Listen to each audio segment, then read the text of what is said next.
Azeroth ist ein Ort voller Legenden, doch manche Geschichten liegen so tief im Sand vergraben, dass selbst die Chronisten sie vergessen haben. Wir alle kennen die Vulpera als flinke Nomaden der Horde, doch ihre wahre Herkunft ist ein Rätsel, das weit über die Grenzen von Vol'dun hinausreicht. In diesem Video tauchen wir in eine inoffizielle Lore-Interpretation ein, eine Reise durch 10.000 Jahre vergessene Geschichte. Es ist ein Blick hinter den Schleier der Zeit, basierend auf den Fragmenten, die uns die Spielwelt hinterlassen hat.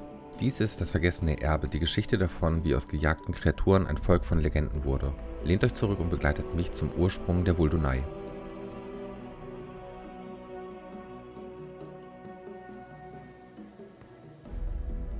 Vor über 10.000 Jahren, in einer Ära, bevor der Himmel zerriss und die Meere die Kontinente verschlangen, war das heutige Vol'dun kein Ort des Todes. Es war ein blühendes smaragdgrünes Grenzland des stolzen Zandalari-Imperiums.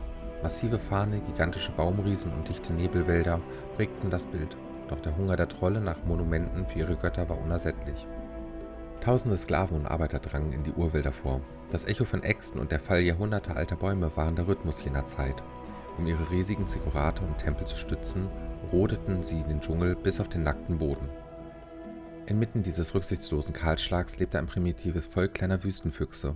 Sie waren flink, hellwach und instinktiv, doch sie besaßen keine Stimme, die gehört wurde.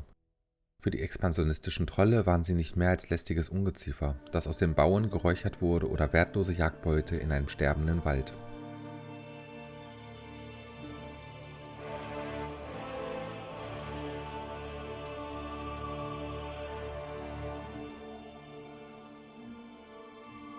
Während der Raubbau an der Oberfläche das Land entblößte, regte sich in den finsteren Spalten der Erde ein weitaus größeres Übel. Mithrax, der Auflöser, ein gewaltiger General der alten Götter, war ausgesandt worden, um das Licht aus diesem Teil der Welt zu tilgen. Sein dunkler Einfluss sickerte wie Gift in das Grundwasser.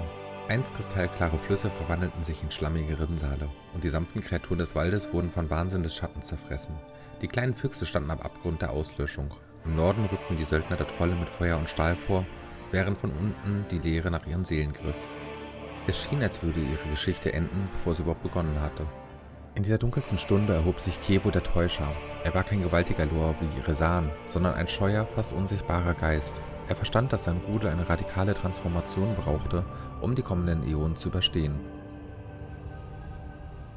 Er führte die letzten Überlebenden zu einer unscheinbaren flimmernden Felsspalt im Nordwesten des Hochlands, ein Ort, den wir heute als die Schleierhöhlen kennen.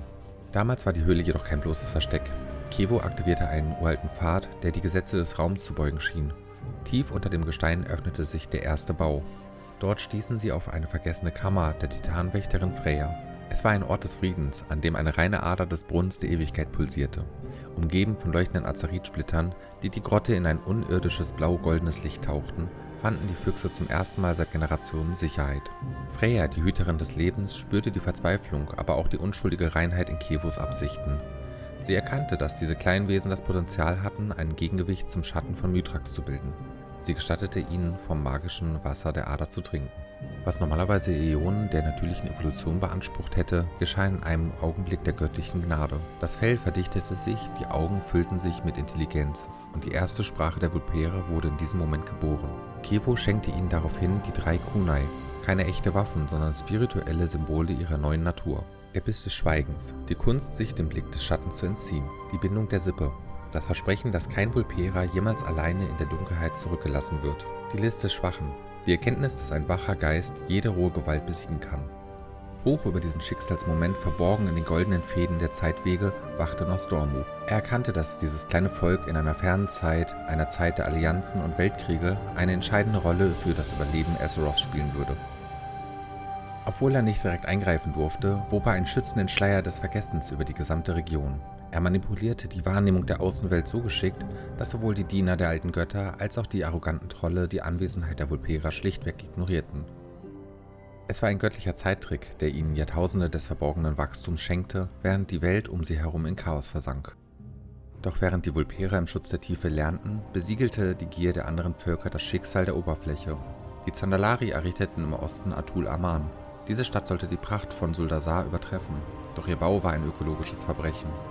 Riesige Gerüste aus dem Holz der letzten Urwälder stützten die goldenen Tempel.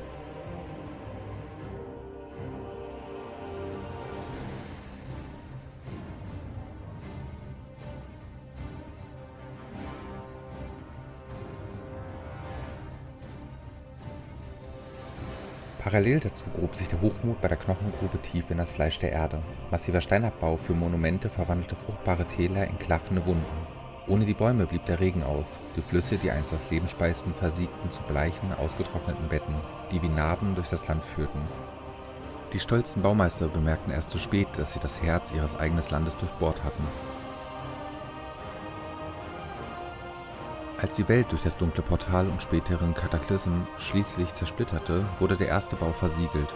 Die Vulpera traten nun endgültig als Nomaden aus den Schatten in ein Land, das zur Wüste Vol'dun geworden war. Doch sie waren nicht allein. Die Sethrak, zerfressen von einem dunklen, unbewussten Neid auf die göttliche Gunst, die auf den Vulperan ruhte, verfielen dem Größenwahn. Sie bauten die schlängelnde Schlucht mit ihren 2 gigantischen Schlangenstatuen am Eingang und einer monumentalen Statue auf dem Berggipfel. Sie wollten beweisen, dass sie die Herren der Wüste waren.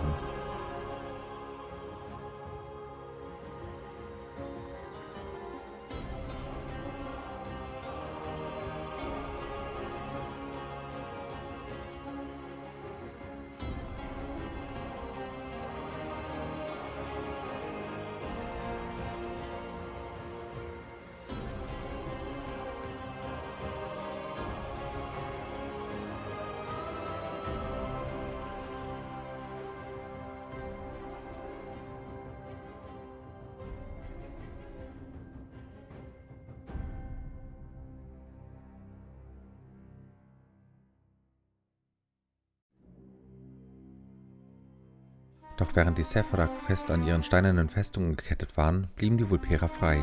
Sie bauten keine Städte, die man belagern konnte, sondern Karawanen, die eins mit dem Wind wurden.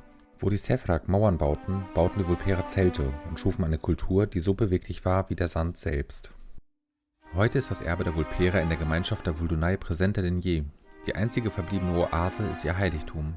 Legenden besagen, dass die Wurzeln der dortigen Palmen bis heute aus der uralten Azerit-Ader Freyas trinken.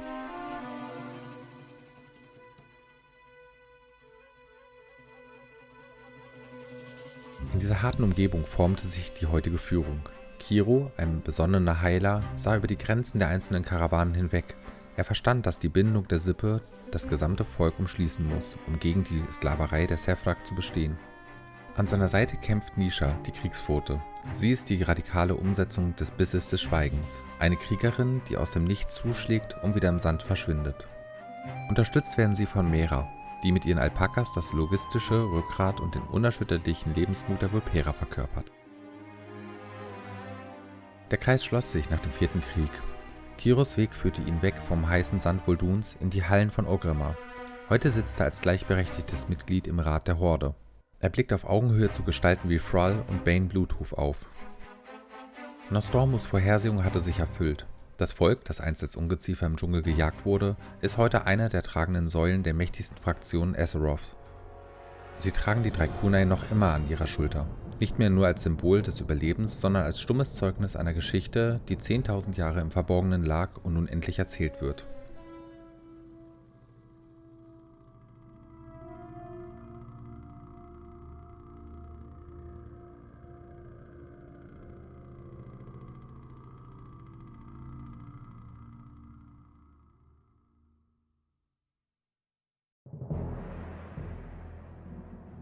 Vom Schatten des Auflösers bis hin zu einem festen Sitz im Rat der Horde. Der Weg der Vulpera zeigt uns, dass man keine Mauern aus Stein braucht, um die Zeit zu überdauern.